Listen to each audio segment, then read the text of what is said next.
Hello everybody. I'm going to read you a story called The Six Sisters and Their Flying Carpets, which was written by me and illustrated by Kristin Abott. Once there were six sisters who lived in a big house at the edge of town. The house had grand carpets in every room. Every spring, on just the right day, Mama would call out, "Come on, girls, no time to play. We're going to clean the house today." The six sisters would run through the house to their favorite carpets. Caroline, the oldest sister, would run to the big, majestic carpet in the living room and sit down cross-legged right in the middle of it. Alicette, the tallest sister, would run to the finely woven carpet in the biggest bedroom, fold the corners up just so, and kneel down near one end of it. Mina and Koki, the twin sisters, would run to the long carpets that ran along the upstairs hallways. They would each roll back one end of the carpet and lie down on it as if it were a toboggan.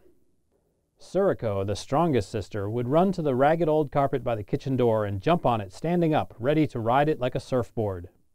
And Narelle, the youngest sister, would run to the small carpet by the foot of the stairs and sit on it any old which way, but she'd always hold on tightly to the edges of the carpet. When the sisters were ready, Mama and Papa would fling open the doors and windows, and the six sisters would zoom out of the house and into the air on their carpets.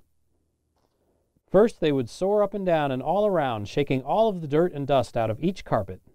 When every last speck of dust was shaken free, the six sisters would fly under the rain clouds until every carpet and every sister was wet through and through. At last, they would fly out into the warm sunshine and zoom around and around the town until every carpet was dry and as fresh as the springtime air. When the carpets were dry, each sister would fly back to the big house and choose another carpet, then zoom away again until every carpet in the big house was fresh and clean. One day, on the exact same spring day when the six sisters were flying their carpets, the prince of the province happened to be in town where the sisters lived. When the prince saw the six sisters on their flying carpets, he asked the townspeople, "Who is flying these magic carpets?" And the townspeople replied, "Those are the six sisters who live in the big house at the edge of the town." The prince went immediately to the big house at the edge of the town and banged on the door. "Open up," he said. "I am the prince of the province. I demand to have your magic carpets." Papa opened the door and bowed to the prince. "I'm sorry," he said, "but the carpets are not for sale." "Nonsense," said the prince. "Such things are too wonderful for you to keep to yourself. They must be shared with everyone in the province. I shall take them all to my castle and keep them there so that anyone can come and fly them." Just then the six sisters flew into the house from all directions on their clean, fresh carpets. "You there," said the prince to Caroline, the oldest sister. "Teach me how to fly your magic carpet." "It's easy," said Caroline. "You sit cross-legged in the exact middle of the carpet, figure out how big the carpet is and how much it weighs, and how high you want to fly. Then add in how fast and how far you want to fly, what the speed of the wind is, and how much room you'll need to take off. Once you've added everything up, you'll fly away."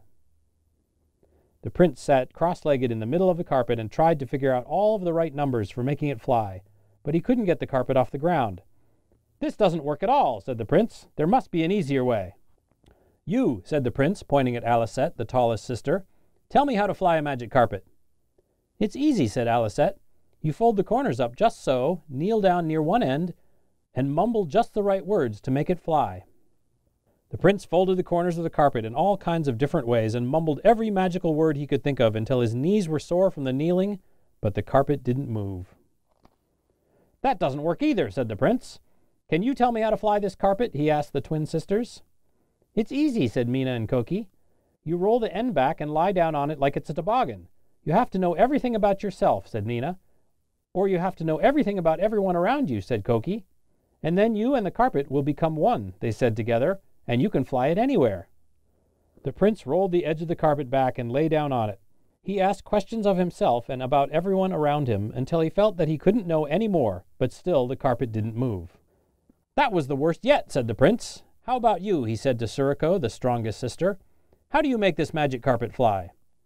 "It's easy," said Suriko. "You jump on it like it's a surfboard and twist and turn your arms and legs to make it fly."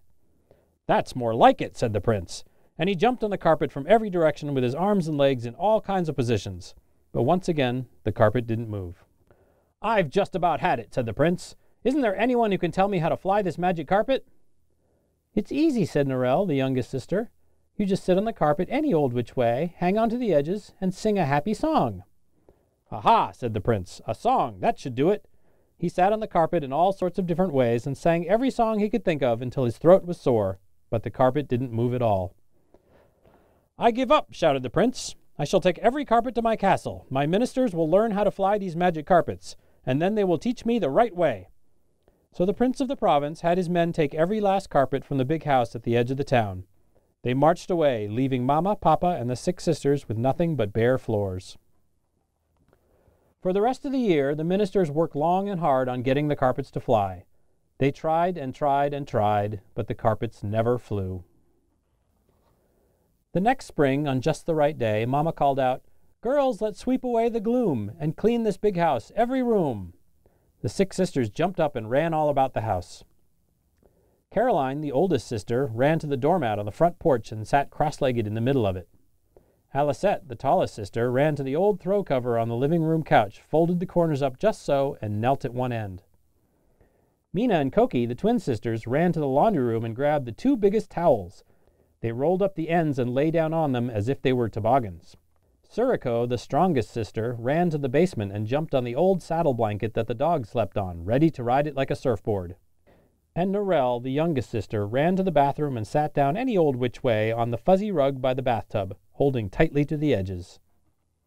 Mama and Papa flung open the doors and windows, and the 6 sisters flew out into the springtime air. All right, so that was the 6 sisters and their flying carpets. I hope you enjoyed it. We'll see you again.